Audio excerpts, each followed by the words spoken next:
नमस्ते इन्वेस्टर्स। आज हम बात करेंगे एक बहुत ही इंपॉर्टेंट और एक्शनेबल टॉपिक पे, इन्फोसिस का 18,000 करोड़ का जो बायबैक ऑफर आया है दोस्तों, उसके ऊपर। दोस्तों इसकी विंडो 20 नवंबर को ओपन हो चुकी है। हमारे पास दोस्तों 26 नवंबर तक का टाइम है। सो शेयर्स को बायबैक में ऑफर करें या होल्ड करें, आइए डेटा ड्राइवन एनालिसिस करें। इन्फोसिस का बायबैक ऑफर 1800 रुपए में दोस्तों आपसे शेयर खरीद रहा है और अभी इन्फोसिस की कीमत 1500 रुपए के आसपास है। 21% का दोस्तों आपको एडिशनल प्रॉफिट हो रहा है। सो दोस्तों कोई डाउट नहीं है, ये एक अट्रैक्टिव प्रीमियम आपको मौजूदा दाम पे मिल रहा है। दोस्तों पॉइंट नंबर 2, कंपनी की नीयत क्या है, क्यों बायबैक कर रहे हैं। आपने पास्ट में टीसीएस के बायबैक देखे, बजाज ऑटो के देखे, क्यों कंपनियां दोस्तों बायबैक करती है और इन्फोसिस क्यों कर रहा है। दोस्तों कंपनी का टारगेट होता है कि जो एग्जिस्टिंग शेयर होल्डर है उनका अर्निंग पर शेयर और रिटर्न ऑन इक्विटी को दोस्तों इंक्रीज करे बायबैक के जरिए। कैसे होता है दोस्तों, टीसीएस हो, बजाज ऑटो हो या जो भी कंपनियां बायबैक लेके आई है, जनरली दोस्तों आपने डेप्ट कम या डेप्ट फ्री कंपनी देखी होती है। दोस्तों इन्फोसिस के केस में इन्होंने सोचा है 85% जो फ्री कैश फ्लो है वो इन्वेस्टर्स के साथ बांटेंगे। तो कोई भी कंपनी जो कंपनी के पास कैश फ्लो आता जा रहा है वो इन्वेस्टर से कैसे शेयर करेंगे दोस्तों। एक तो आपको तगड़ा डिविडेंड देके, सेकंड बायबैक ऑफर भी एक अच्छा तरीका है। कैश डिविडेंड के अलावा शेयर डिविडेंड देके यानी बोनस देके भी दोस्तों आपके साथ बांटते हैं। तो जो नियम पे टीसीएस चलती थी कि भी इन्वेस्टर्स के साथ कैश फ्लो डिस्ट्रीब्यूट करना है, दोस्तों सिमिलर चीज हम यहाँ पे इन्फोसिस में देख रहे हैं। दोस्तों ये एक बहुत बड़ा स्ट्रॉन्ग सिग्नल होता है, स्ट्रॉन्ग फंडामेंटल का।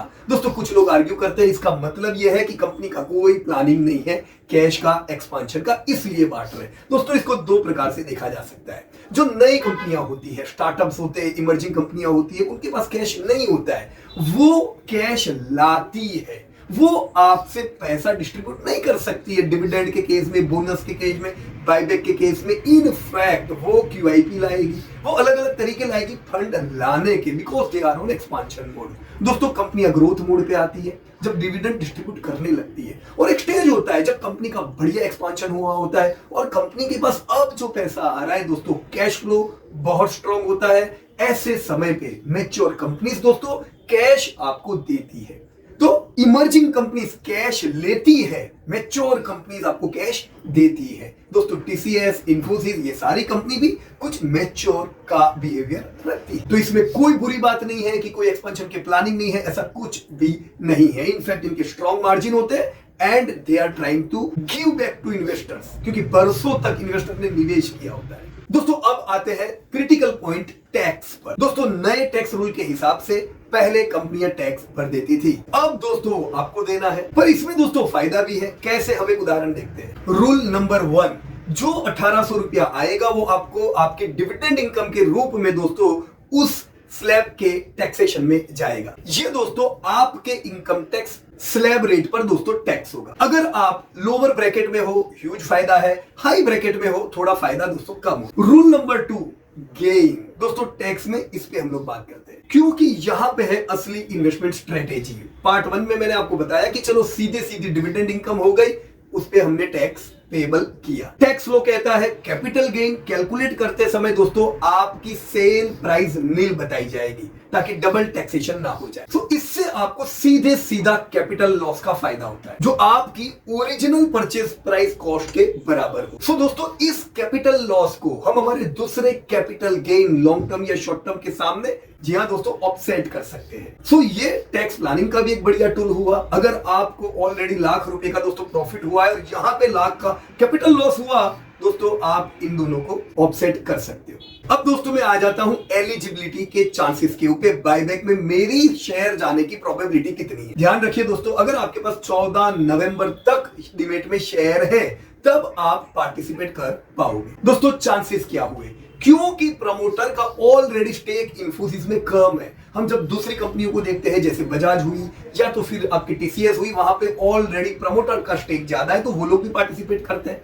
इस केस में प्रमोटर का ऑलरेडी स्टेक कम है, प्रमोटर दोस्तों पार्टिसिपेट नहीं करने वाले। तो सीधा इसका मतलब है कि जो पब्लिक शेयर होल्डिंग है दोस्तों, इसका उनको दोस्तों फायदा होगा। So this is directly small share holder advantage. So दोस्तों अगर आप स्मॉल शेयर होल्डर है, स्मॉल शेयर होल्डर यानी 2 लाख या उससे कम रुपए के शेयर यानी 132 शेयर तक अगर आपके पास है, तो आपका एंटाइटलमेंट रेशियो होगा दोस्तों हर 11 शेयर में 2 शेयर आप दे पाओगे। सो ये जनरल कैटेगरी 17 वर्सेस 706 से बहुत बढ़िया है। तो ज्यादा फायदा किसको है? Small share holder. तो आज आते हैं दोस्तों फाइनल स्ट्रेटेजी पे। मेरी क्लियर राय है 3 हिस्सों में। स्मॉल शेयर होल्डर दोस्तों पूरा टेंडर का फायदा उठाइए, जरूर बायबैक में पार्टिसिपेट कीजिए। हम लोग होल्ड नहीं करते हैं, हम इस सेक्टर में हमारे पास है दोस्तों टीसीएस और टाटा ELXC। तो हमारे पास तो इन्फोसिस नहीं है, but if you hold you should participate. आपकी एक्सेप्टेंस प्रोबेबिलिटी बड़ी हाई है और आपको प्रीमियम का लाभ होगा, जो ये 21% की गैप है ये मिलेगी। सेकंड दोस्तों शॉर्ट टर्म इन्वेस्टर्स के लिए दोस्तों अपने टैक्स एडवाइजर से कंसल्ट करें और उनसे बातचीत करें कि इसमें क्या फायदा हो सकता है। अगर आपने कहीं पे शॉर्ट टर्म लॉन्ग टर्म में इस साल प्रॉफिट किए हैं, आप उसको ऑफसेट कैसे कर सकते हो। थर्ड आते हैं दोस्तों लॉन्ग टर्म इन्वेस्टर, आप और हम जैसे, जो लोग शेयर सिर्फ एप्रिसिएशन के लिए नहीं लेते दोस्तों, वेल्थ बिल्डिंग के लिए लेते हैं। If you believe on the fundamentals of Infosys, hold करके रखना चाहिए। इन फैक्ट बायबैक के कारण ग्रोथ ईपीएस का जितना होगा उससे ज्यादा होगा, क्योंकि शेयर होल्डर कम हो जाएंगे तो प्रॉफिट भले जितना बढ़े उतना प्रॉफिट से ज्यादा ईपीएस बढ़ेगा। ये सीधी आपको परमानेंट फायदा है। छोटा सा पोर्शन टेंडर कर सकते हैं बायबैक में, बाकी लॉन्ग टर्म होल्ड करके रखें। Definitely Infosys a good company. दोस्तों अब मैं एक्शन पे आ जाता हूं, क्या करें। दोस्तों आपके पास शेयर है, बायबैक ऑफर एक्सेप्ट करने का, शेयर देने का विंडो 20 नवंबर से ओपन हुआ है, 26 नवंबर को बंद हो जाएगा। आखिरी दिनों की जफा में न पड़े, तुरंत एक्शन ले। सो मुझे उम्मीद है दोस्तों आज के सेशन से बायबैक की क्लैरिटी हुई होगी। और बिल्कुल ध्यान रखें दोस्तों, we are not the provider. दोस्तों ये सिर्फ और सिर्फ एजुकेशन के लिए था, लेकिन लाइव शेयर्स की बात इसलिए की ताकि आप लोग इसको रिलेट कर पाओ। सो ऐसी ही एक्शनेबल इनसाइट्स के लिए दोस्तों चैनल को सब्सक्राइब करना न भूले। अगर आपको लगता है ये वीडियो आपके दोस्तों को काम लग सकता है, like it and share it. So invest wisely. Thank you very much. जय हिंद।